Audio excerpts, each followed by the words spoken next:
Morter Vampire. The city of Morter reeked of death. No one spoke of the shadows that moved without light, of the strange shapes that slithered across rooftops, or of the bodies found with hollowed-out faces, their mouths frozen in silent agony. But everyone knew. There was something in Morter. Something ancient. Something hungry.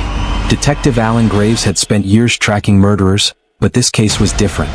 The corpses weren't just dead, they were defiled. Their bodies were husks, shriveled and torn, as if something had eaten them from the inside out.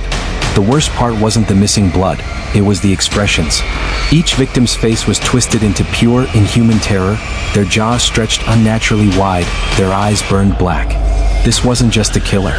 This was something else. Something not of this world. The legend of the Morter Vampire had been whispered for centuries. It wasn't just a vampire. It wasn't just a demon. It was worse. They said it didn't drink blood for sustenance, it devoured souls. Victims weren't just drained, they were consumed, their minds ripped apart, their screams stretching long into the void.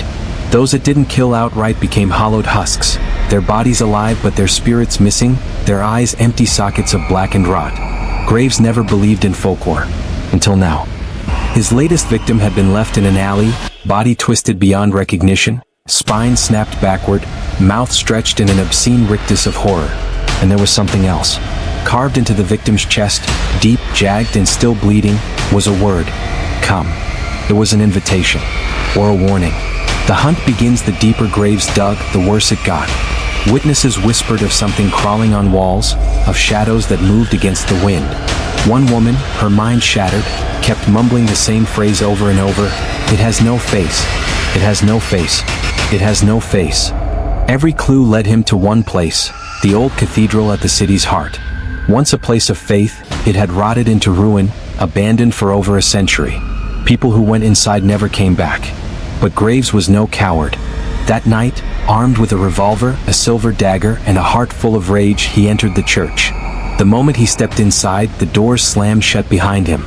The air was thick, too thick. The darkness wasn't just an absence of light. It was alive. Candles burned on the altar, their flames black, flickering without wind. The pews were splintered, the walls covered in symbols carved with fingernails. The scent of rot filled his nostrils, but it wasn't the scent of something dead. It was the scent of something waiting to be born. Then he heard it. A slow, wet scraping sound. Something was moving in the shadows. Something big. The monster revealed at first, it was just a shape. Long, wrong, its limbs too thin, its body twitching in unnatural angles. It crawled on all fours, but its limbs were inverted, like a spider with broken legs. Its fingers dragged along the stone, each nail blackened and razor-sharp. Then it stood. Graves' breath hitched. It had no face.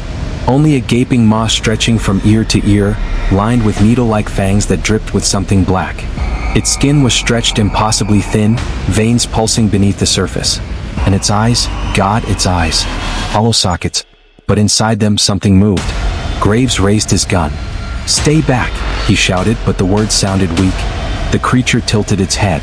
Then it smiled. And it spoke. "I've been waiting for you, detective." His voice was raw, layered, like a chorus of screams. Then it moved. Faster than anything should move. Graves fired. The bullets ripped into its chest, but the wounds closed instantly.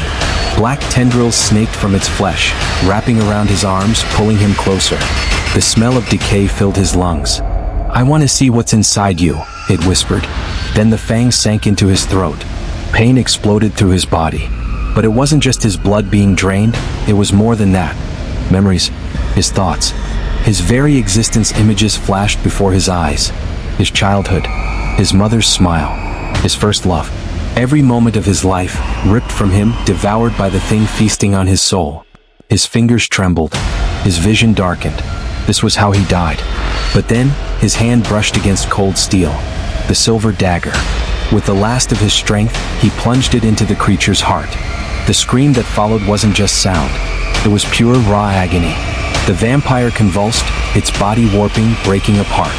Its flesh peeled away, revealing writhing masses of things beneath. Something deeper, something infinite. Then it began to melt.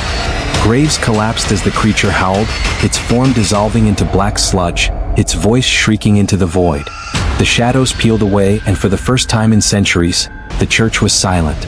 But the nightmare never ends. Graves lay there, bleeding, gasping, his mind barely intact. He had won, hadn't he? The wind outside howled. The candles flickered. Then, from the darkness, something whispered, "You can't kill a curse." Graves' heart stopped. His blood ran cold. And from the corner of the room, a pair of black, hollow eyes opened.